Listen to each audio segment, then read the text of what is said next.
शिवगिरिजास्तुतिः। सुरेश्वरं निरीश्वरं गिरीश्वरं नटेश्वरं महेश्वरं मयस्करं शिवं भजेय शङ्करम्। भुजङ्गराजहारकं सुमारमारहारकम्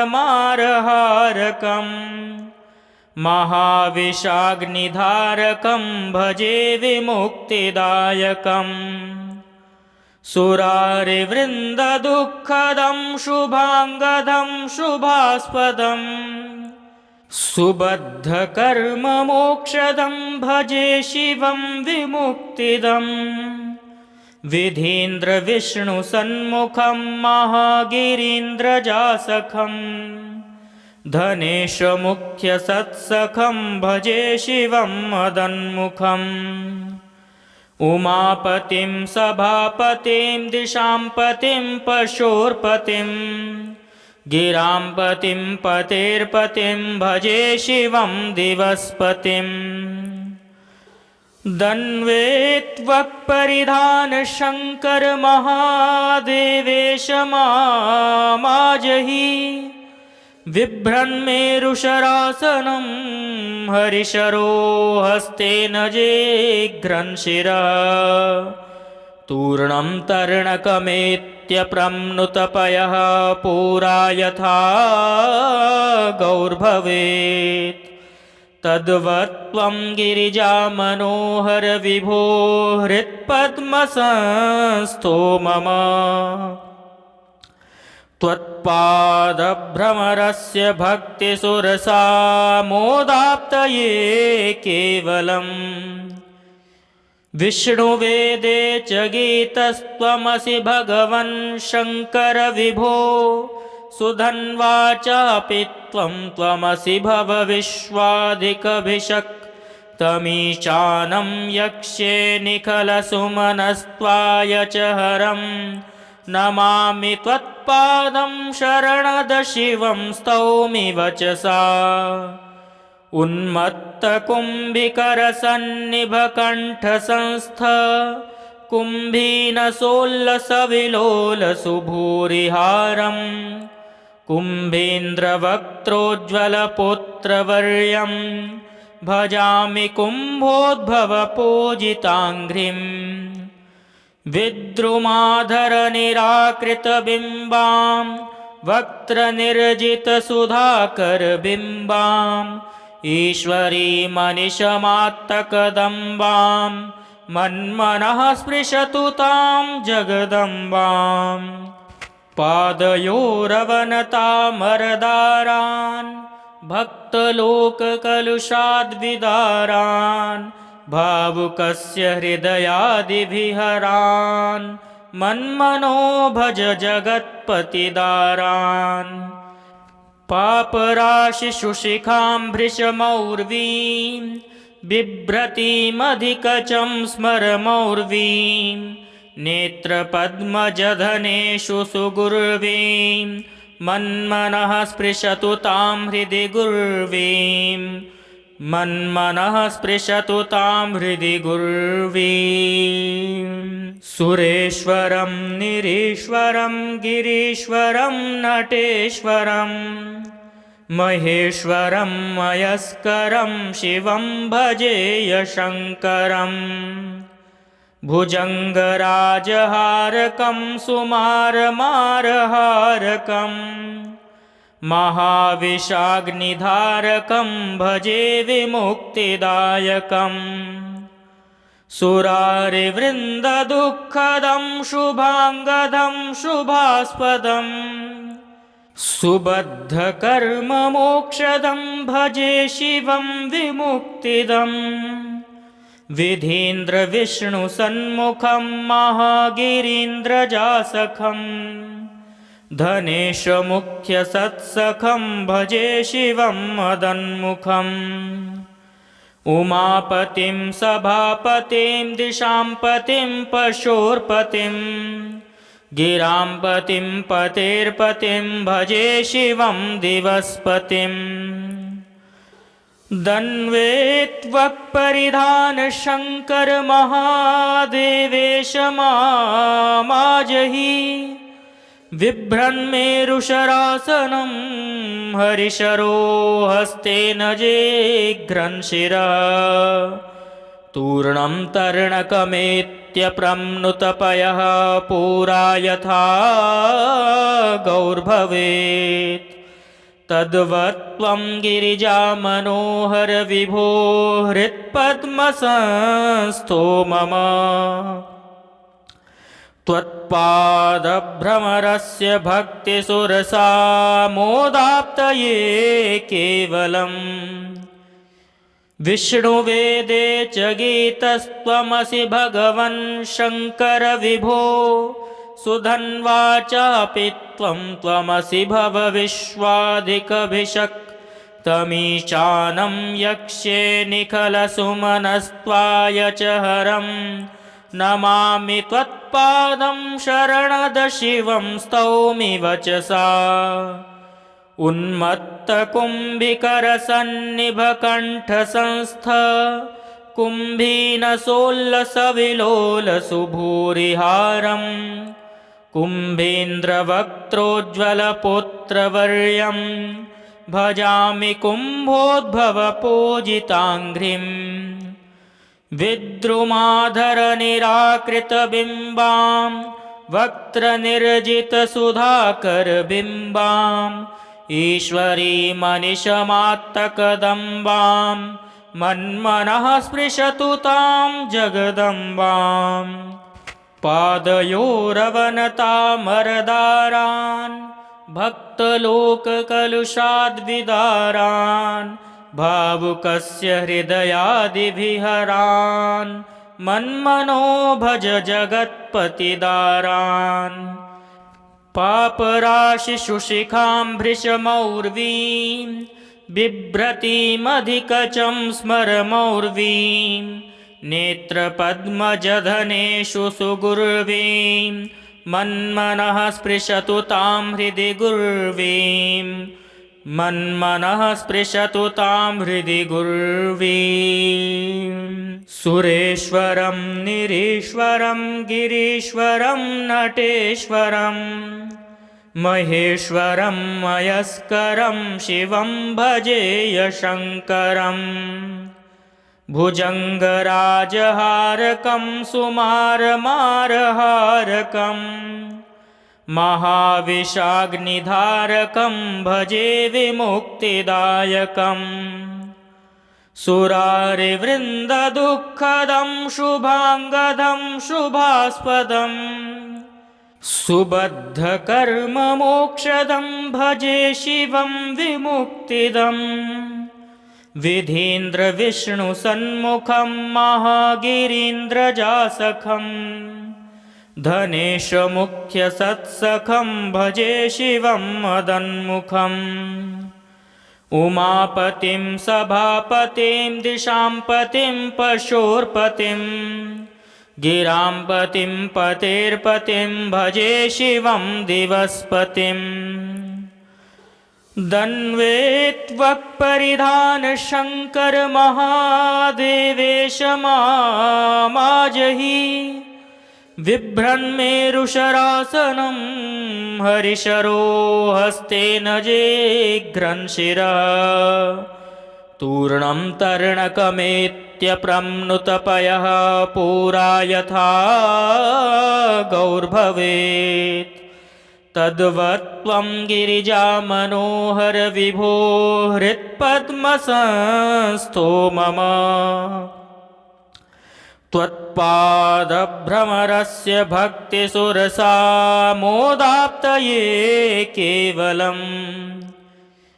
विष्णुवेदे च गीतस्त्वमसि भगवन् शङ्कर विभो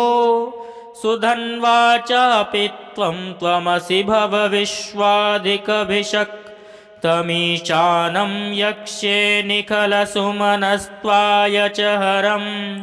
नमामि त्वत्पादं शरणद शिवं स्तौमि वचसा उन्मत्तकुम्भिकरसन्निभकण्ठसंस्थ कुम्भीनसोल्लसविलोलसुभूरिहारम् कुम्भीन्द्रवक्त्रोज्ज्वलपुत्रवर्यं भजामि कुम्भोद्भवपूजिताङ्घ्रिम् विद्रुमाधरनिराकृतबिम्बां वक्त्रनिर्जितसुधाकरबिम्बाम् ईश्वरीमनिशमात्तकदम्बां मन्मनः स्पृशतु तां जगदम्बाम् पादयोरवनतामरदारान् भक्तलोककलुषाद्विदारान् भावुकस्य हृदयादिविहरान् मन्मनो भज जगत्पतिदारान् पापराशिशुशिखां भृशमौर्वीं बिभ्रतीमधिकचं स्मरमौर्वीं नेत्रपद्मजधनेषु सुगुर्वीं मन्मनः स्पृशतु तां हृदि गुर्वीं मन्मनः स्पृशतु तां हृदि गुर्वीं सुरेश्वरं निरीश्वरं गिरीश्वरं नटेश्वरं महेश्वरं मयस्करं शिवं भजेय शङ्करम् भुजङ्गराजहारकं सुमारमारहारकं महाविशाग्निधारकं भजे विमुक्तिदायकम् सुरारिवृन्ददुःखदं शुभाङ्गदं शुभास्पदम् सुबद्धकर्ममोक्षदं भजे शिवं विमुक्तिदम् विधीन्द्रविष्णुसन्मुखं महागिरीन्द्रजासखं धनेशमुख्यसत्सखं भजे शिवं मदन्मुखम् उमापतिं सभापतिं दिशांपतिं पशोर्पतिं गिरांपतिं पतेर्पतिं भजे शिवं दिवस्पतिम् दन्वेत्वक्परिधानशङ्कर महादेवेश माजहि बिभ्रन्मेरुशरासनं हरिशरो हस्तेन जेघ्रन् शिरः तूर्णं तर्णकमेत्यप्रम्नुतपयः पुरा यथा गौर्भवेत् तद्वत्त्वं गिरिजामनोहर विभो हृत्पद्मसंस्थो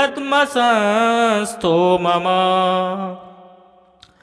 त्वत्पादभ्रमरस्य भक्तिसुरसामोदाप्तये केवलम् विष्णुवेदे च गीतस्त्वमसि भगवन् शङ्कर विभो सुधन्वा चापि त्वमसि भवविश्वाधिकभिषक् तमीशानं यक्ष्ये निखलसुमनस्त्वाय च हरं नमामि त्वत्पादं शरणद शिवं स्तौमि वचसा उन्मत्तकुम्भिकरसन्निभकण्ठसंस्थ कुम्भीनसोल्लसविलोलसुभूरिहारम् कुम्भीन्द्रवक्त्रोज्ज्वलपुत्रवर्यं भजामि कुम्भोद्भवपूजिताङ्घ्रिम् विद्रुमाधरनिराकृतबिम्बां वक्त्रनिर्जितसुधाकरबिम्बाम् ईश्वरीमनिशमात्तकदम्बां मन्मनः स्पृशतु तां जगदम्बाम् पादयोरवनतामरदारान् भक्तलोककलुषाद्विदारान् भावुकस्य हृदयादिविहरान् मन्मनो भज जगत्पतिदारान् पापराशिशुशिखां भृशमौर्वीं बिभ्रतीमधिकचं स्मरमौर्वीं नेत्रपद्मजधनेषु सुगुर्वीं मन्मनः स्पृशतु तां हृदि गुर्वीं मन्मनः स्पृशतु तां हृदि गुर्वीं सुरेश्वरं निरीश्वरं गिरीश्वरं नटेश्वरं महेश्वरं मयस्करं शिवं भजेय शङ्करम् भुजङ्गराजहारकं सुमारमारहारकम् महाविशाग्निधारकं भजे विमुक्तिदायकम् सुरारिवृन्ददुःखदं शुभाङ्गदं शुभास्पदम् सुबद्धकर्ममोक्षदं भजे शिवं विमुक्तिदम् विधीन्द्रविष्णुसन्मुखं महागिरीन्द्रजासखम् धनेशमुख्यसत्सखं भजे शिवं मदन्मुखम् उमापतिं सभापतिं दिशांपतिं पशोर्पतिं गिरांपतिं पतेर्पतिं भजे शिवं दिवस्पतिम् दन्वेत्वक्परिधान शङ्कर महादेवेश माजहि बिभ्रन्मेरुशरासनं हरिशरो हस्तेन जिघ्रन् शिरः तूर्णं तर्णकमेत्यप्रम्नुतपयः पुरा यथा गौर्भवेत् तद्वत्त्वं गिरिजामनोहर विभो हृत्पद्मसंस्थो मम त्वत्पादभ्रमरस्य भक्तिसुरसामोदाप्तये केवलम्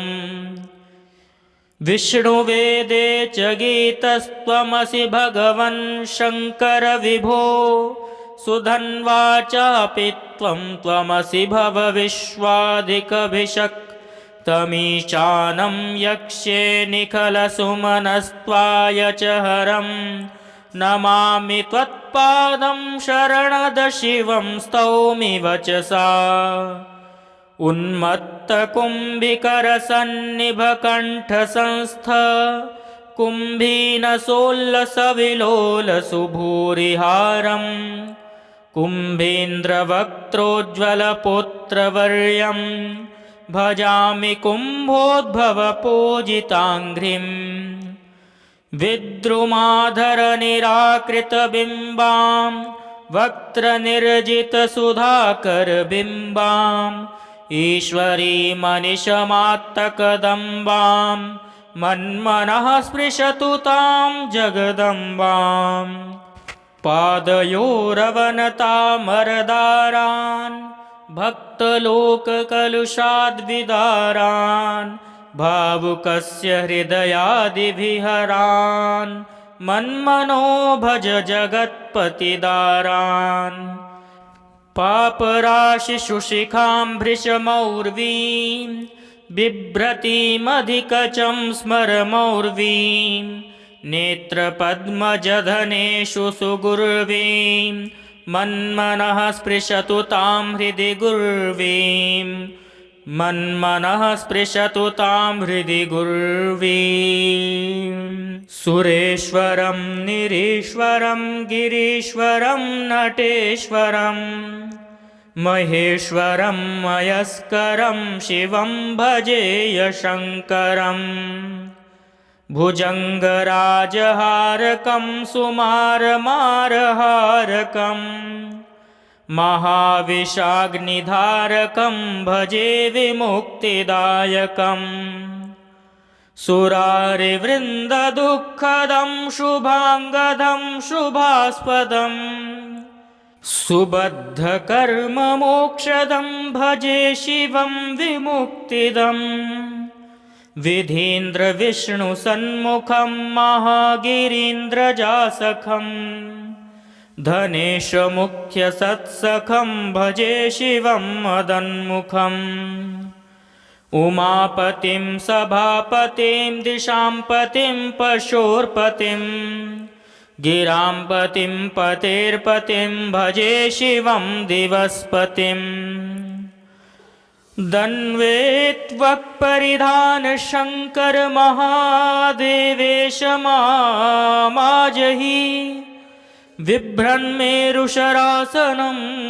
हरिशरो हस्तेन जेघ्रन् शिरः तूर्णं तर्णकमेत्यप्रम्नुतपयः पुरा यथा गौर्भवेत् तद्वत्त्वं गिरिजामनोहर विभो हृत्पद्मसंस्थो मम त्वत्पादभ्रमरस्य भक्तिसुरसामोदाप्तये केवलम् विष्णुवेदे च गीतस्त्वमसि भगवन् शङ्कर विभो सुधन्वाचापि त्वमसि भवविश्वाधिकभिषक्तमीशानं यक्ष्ये निखलसुमनस्त्वाय च हरं नमामि त्वत्पादं शरणद शिवं स्तौमि वचसा उन्मत्तकुम्भिकरसन्निभकण्ठसंस्थ कुम्भीनसोल्लसविलोलसुभूरिहारं कुम्भीन्द्रवक्त्रोज्ज्वलपुत्रवर्यं भजामि कुम्भोद्भवपूजिताङ्घ्रिं विद्रुमाधरनिराकृतबिम्बां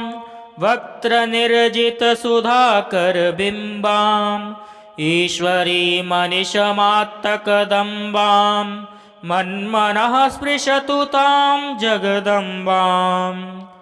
पादयोरवनतामरदारान् भक्तलोककलुषाद्विदारान् भावुकस्य हृदयादिविहरान् मन्मनो भज जगत्पतिदारान्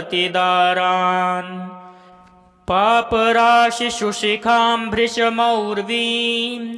बिभ्रतीमधिकचं स्मरमौर्वीं नेत्रपद्मजधनेषु सुगुर्वीं मन्मनः स्पृशतु तां हृदि गुर्वीं मन्मनः स्पृशतु तां हृदि गुर्वीं सुरेश्वरं निरीश्वरं गिरीश्वरं नटेश्वरं महेश्वरं मयस्करं शिवं भजेय शङ्करं भुजङ्गराजहारकं सुमारमारहारकं महाविशाग्निधारकं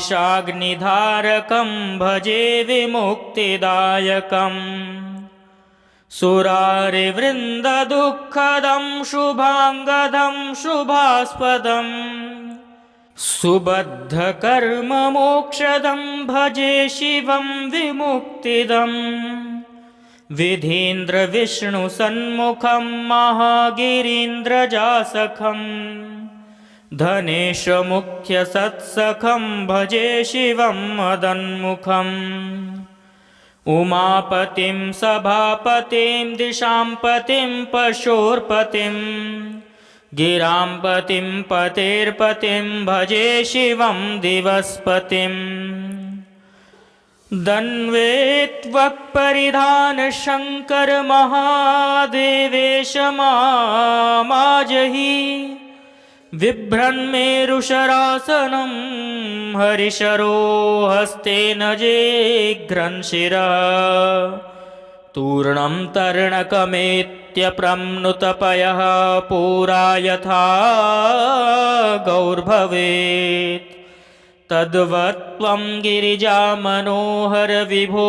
हृत्पद्मसंस्थो मम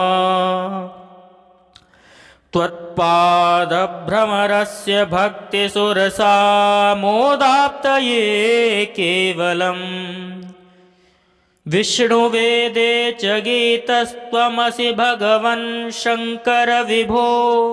सुधन्वाचापि त्वमसि भवविश्वाधिकभिषक्तमीशानं यक्ष्ये निखलसुमनस्त्वाय च हरं नमामि त्वत्पादं शरणद शिवं स्तौमि वचसा उन्मत्तकुम्भिकरसन्निभकण्ठसंस्थ कुम्भीनसोल्लसविलोलसुभूरिहारं कुम्भीन्द्रवक्त्रोज्ज्वलपुत्रवर्यं भजामि कुम्भोद्भवपूजिताङ्घ्रिम्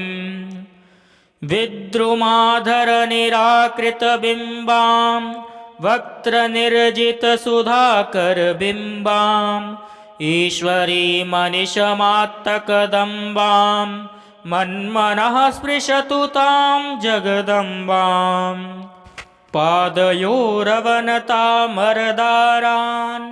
भक्तलोककलुषाद्विदारान् भावुकस्य हृदयादिविहरान् मन्मनो भज जगत्पतिदारान् पापराशिशुशिखां भृशमौर्वीं बिभ्रतीमधिकचं स्मरमौर्वीं नेत्रपद्मजधनेषु सुगुर्वीं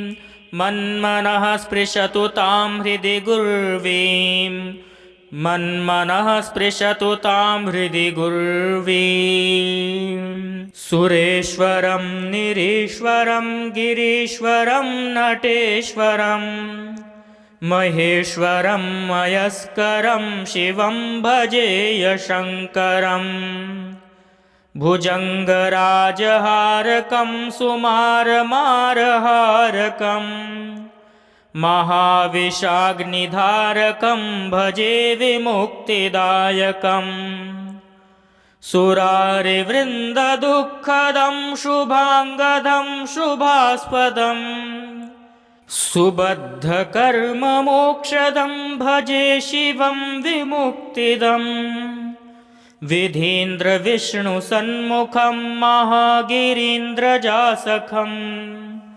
धनेशमुख्यसत्सखं भजे शिवं मदन्मुखम् उमापतिं सभापतिं दिशांपतिं पशोर्पतिं गिरांपतिं पतेर्पतिं भजे शिवं दिवस्पतिं दन्वेत्वक्परिधान शङ्कर महादेवेश माजहि बिभ्रन्मेरुशरासनं हरिशरो हस्तेन जिघ्रन् शिरः तूर्णं तर्णकमेत्यप्रम्नुतपयः पुरा यथा गौर्भवेत् तद्वत्त्वं गिरिजामनोहर विभो हृत्पद्मसंस्थो मम त्वत्पादभ्रमरस्य भक्तिसुरसा मोदाप्तये केवलम् विष्णुवेदे च गीतस्त्वमसि भगवन् शङ्कर विभो सुधन्वा चापि त्वमसि भवविश्वाधिकभिषक् तमीशानं यक्ष्ये निखलसुमनस्त्वाय च हरम् नमामि त्वत्पादं शरणद शिवं स्तौमि वचसा उन्मत्तकुम्भिकरसन्निभकण्ठसंस्थ कुम्भीनसोल्लसविलोलसुभूरिहारं कुम्भीन्द्रवक्त्रोज्ज्वलपुत्रवर्यं भजामि कुम्भोद्भवपूजिताङ्घ्रिम् विद्रुमाधरनिराकृतबिम्बां वक्त्रनिर्जितसुधाकरबिम्बाम् ईश्वरीमनिशमात्तकदम्बां मन्मनः स्पृशतु तां जगदम्बां पादयोरवनतामरदारान् भक्तलोककलुषाद्विदारान् भावुकस्य हृदयादिविहरान् मन्मनो भज जगत्पतिदारान् पापराशिशुशिखां भृशमौर्वीं बिभ्रतीमधिकचं स्मरमौर्वीं नेत्रपद्मजधनेषु सुगुर्वीं मन्मनः स्पृशतु तां हृदि गुर्वीं मन्मनः स्पृशतु तां हृदि गुर्वीं सुरेश्वरं निरीश्वरं गिरीश्वरं नटेश्वरं महेश्वरं मयस्करं शिवं भजेय शङ्करम्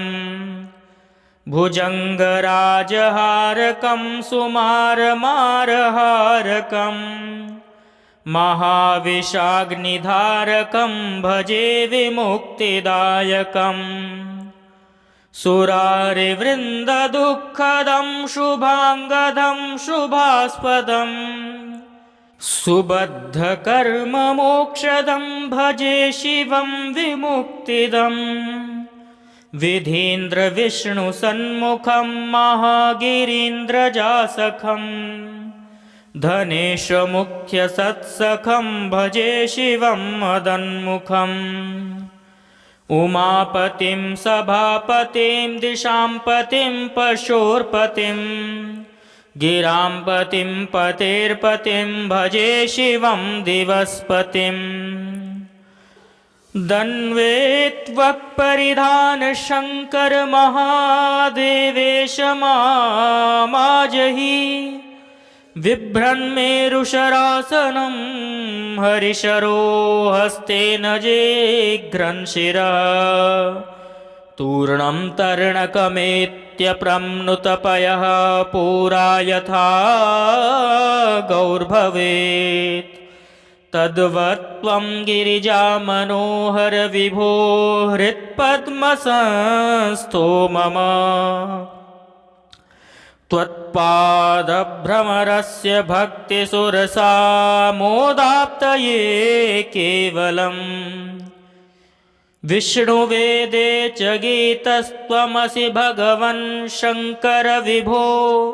सुधन्वाचापि त्वमसि भवविश्वाधिकभिषक् तमीशानं यक्ष्ये निखलसुमनस्त्वाय च हरं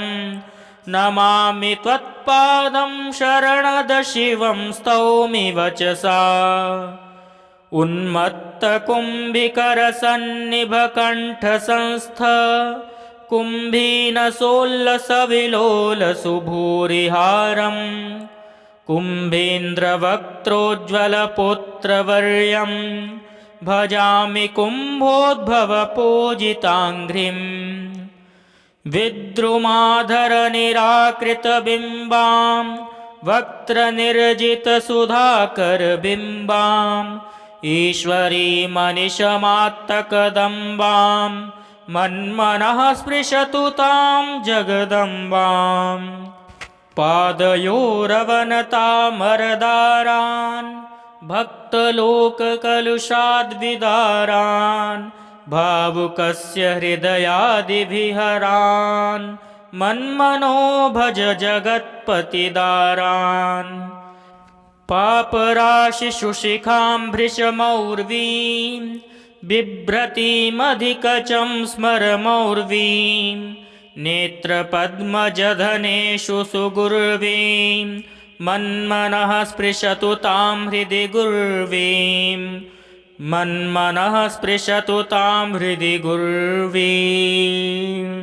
सुरेश्वरं निरीश्वरं गिरीश्वरं नटेश्वरं महेश्वरं मयस्करं शिवं भजेय शङ्करम् भुजङ्गराजहारकं सुमारमारहारकं महाविशाग्निधारकं भजे विमुक्तिदायकम् सुरारिवृन्ददुःखदं शुभाङ्गदं शुभास्पदम् सुबद्धकर्ममोक्षदं भजे शिवं विमुक्तिदम् विधीन्द्रविष्णुसन्मुखं महागिरीन्द्रजासखं धनेशमुख्यसत्सखं भजे शिवं मदन्मुखम् उमापतिं सभापतिं दिशांपतिं पशोर्पतिं गिरांपतिं पतेर्पतिं भजे शिवं दिवस्पतिम् दन्वेत्वक्परिधानशङ्कर महादेवेश मामाजहि बिभ्रन्मेरुशरासनं हरिशरो हस्तेन जेघ्रन् शिरः तूर्णं तर्णकमेत्यप्रम्नुतपयः पुरा यथा गौर्भवेत् तद्वत्त्वं गिरिजामनोहर विभो हृत्पद्मसंस्थो मम त्वत्पादभ्रमरस्य भक्तिसुरसामोदाप्तये केवलम् विष्णुवेदे च गीतस्त्वमसि भगवन् शङ्कर विभो सुधन्वाचापि त्वमसि भवविश्वाधिकभिषक्तमीशानं यक्ष्ये निखलसुमनस्त्वाय च हरं नमामि त्वत्पादं शरणदशिवं स्तौमि वचसा उन्मत्तकुम्भिकरसन्निभकण्ठसंस्थ कुम्भीनसोल्लसविलोलसुभूरिहारं कुम्भीन्द्रवक्त्रोज्ज्वलपुत्रवर्यं भजामि कुम्भोद्भवपूजिताङ्घ्रिम् विद्रुमाधरनिराकृतबिम्बां वक्त्रनिर्जितसुधाकरबिम्बाम् ईश्वरीमनिशमात्तकदम्बां मन्मनः स्पृशतु तां जगदम्बां पादयोरवनतामरदारान् भक्तलोककलुषाद्विदारान् भावुकस्य हृदयादिविहरान् मन्मनो भज जगत्पतिदारान् पापराशिशुशिखां भृशमौर्वीं बिभ्रतीमधिकचं स्मरमौर्वीं नेत्रपद्मजधनेषु सुगुर्वीं मन्मनः स्पृशतु तां हृदि गुर्वीं मन्मनः स्पृशतु तां हृदि गुर्वीं सुरेश्वरं निरीश्वरं गिरीश्वरं नटेश्वरं महेश्वरं मयस्करं शिवं भजेय शङ्करम् भुजङ्गराजहारकं सुमारमारहारकम् महाविशाग्निधारकं भजे विमुक्तिदायकम् सुरारिवृन्ददुःखदं शुभाङ्गदं शुभास्पदं सुबद्धकर्ममोक्षदं भजे शिवं विमुक्तिदम् विधीन्द्रविष्णुसन्मुखं महागिरीन्द्रजासखम् धनेशमुख्यसत्सखं भजे शिवं मदन्मुखम् उमापतिं सभापतिं दिशांपतिं पशोर्पतिं गिरांपतिं पतेर्पतिं भजे शिवं दिवस्पतिम्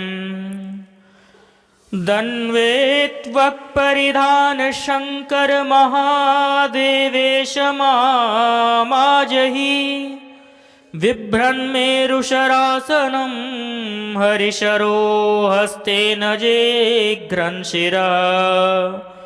तूर्णं तर्णकमेत्यप्रम्नुतपयः पुरा यथा गौर्भवेत् तद्वत्त्वं गिरिजामनोहर विभो हृत्पद्मसंस्थो मम त्वत्पादभ्रमरस्य भक्तिसुरसामोदाप्तये केवलम् विष्णुवेदे च गीतस्त्वमसि भगवन् शङ्कर विभो सुधन्वाचापि त्वमसि भवविश्वाधिकभिषक्तमीशानं यक्ष्ये निखलसुमनस्त्वाय च हरं नमामि त्वत्पादं शरणदशिवं स्तौमि वचसा उन्मत्तकुम्भिकरसन्निभकण्ठसंस्थ कुम्भीनसोल्लसविलोलसुभूरिहारम् कुम्भीन्द्रवक्त्रोज्ज्वलपुत्रवर्यं भजामि कुम्भोद्भवपूजिताङ्घ्रिम् विद्रुमाधरनिराकृतबिम्बां वक्त्रनिर्जितसुधाकरबिम्बाम् ईश्वरीमनिशमात्तकदम्बां मन्मनः स्पृशतु तां जगदम्बां पादयोरवनतामरदारान् भक्तलोककलुषाद्विदारान् भावुकस्य हृदयादिविहरान् मन्मनो भज जगत्पतिदारान् पापराशिशुशिखां भृशमौर्वीं बिभ्रतीमधिकचं स्मरमौर्वीं नेत्रपद्मजधनेषु सुगुर्वीं मन्मनः स्पृशतु तां हृदि गुर्वीं मन्मनः स्पृशतु तां हृदि गुर्वीम् इति शिवरहस्यान्तर्गते बृहद्बलकृता शिवगिरिजास्तुतिः सम्पूर्णा।